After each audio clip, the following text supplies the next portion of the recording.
विधानभवनामधली एक पूर्ण एक व्यवस्था आहे आणि त्याच्यामध्ये जे होणार आहे ते होणार आहे.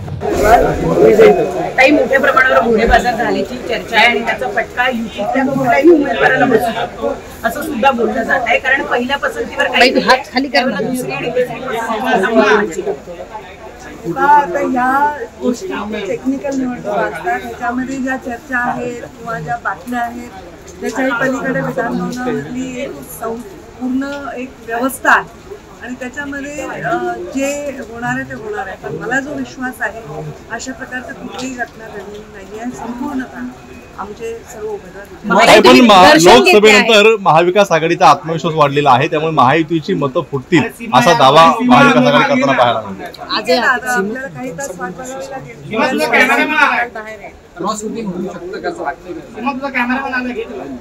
तुम्ही घ्या त्या कॅमेरामॅनला, मला शिकवलं.